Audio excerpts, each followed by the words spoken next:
We've been running a community of remote professionals who travel. So effectively a digital nomad community for the last 9 years. There have been 2,500 members in that time that have come through. We've done 270 trips. So they're month-long co-living, co-working trips that we do. I've realized that so financially, the model is quite difficult, just in general, the trip model. And I've also realized that it's not 100% what I care about for the long term. Instead, I've been thinking, my mind just keeps on getting pulled towards this idea of having a community for bold living, is what I call it. So if that was the niche, I would say it's community for bold living. But the challenge for me is that I'm looking at this from a business perspective and seeing that this is a less obvious niche than saying digital nomad community, which is a really obvious niche.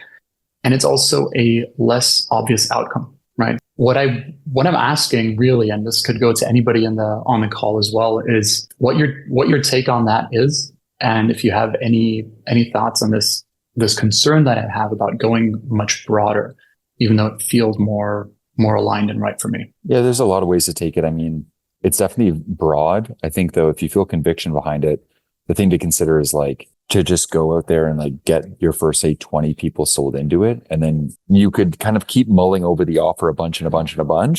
Inevitably, like I see what I oftentimes do is just like, once I feel conviction behind something and I feel pretty good, and yeah, there's still work to be done, I just get it out there in the wild and start refining it in the wild, like with real people. So as an example, when I built Soulful Entrepreneur, right, 3.5 years ago, whatever it was, like, did I feel like this was like definitely the thing? No. Right. Did I know what it was going to become? No. I felt good about it. It felt like aligned with me. It felt like it was like I'd relate it to like almost like a sandbox, right? And you're building the sandbox that a lot of people can play in. And the point is not to build a sandbox that all the kids are going to play in and the sandbox is perfect. It's like you want to build a sandbox where you can learn what people actually want to play with and what do they end up doing with it. Right? You're kind of building a product to learn what the product is you should build, right? So when I built Soulful Entrepreneur, I wasn't married that the concept had to be a cohort-based course for 20 founders every month. I just thought that would be a good sandbox, a good environment to start bringing founders into this thing, start learning what do they want? What don't they want? What do I enjoy delivering? What do I not enjoy? Where could it go? What's their feedback? What do they hate? What do they love? And sure enough, they loved the systems. They loved hanging with me. They loved the community. They loved jamming with one another.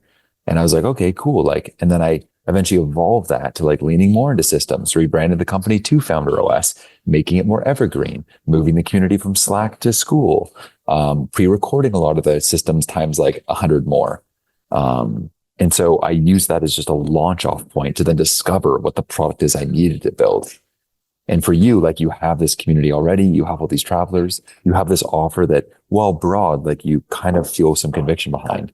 So I would just say, launch the damn thing, get 20 people in it. And maybe versus lingering in your head around what this or that, or do I do this or do that?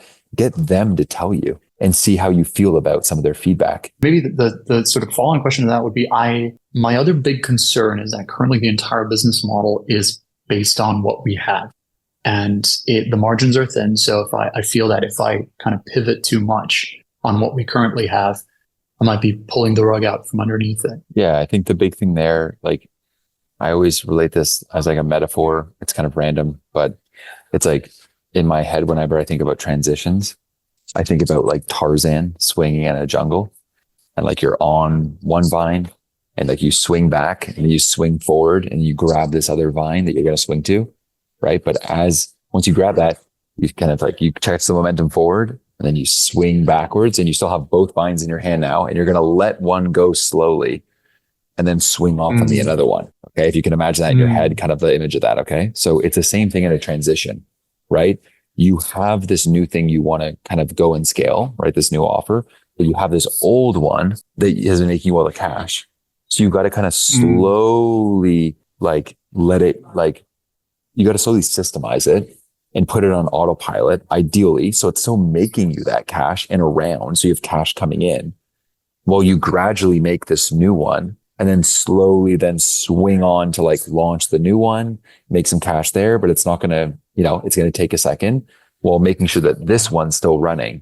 So you kind of need to think of it like that. It's like, or that's at least how I did it and how I would generally think about this stuff. Right. So because you could shut it down, the old thing, but like then you have no money. Right. You could do just the new thing, but then the old thing's going to fall apart. You could keep doing the old thing, but you hate it and it doesn't fit with the future where you're going to go.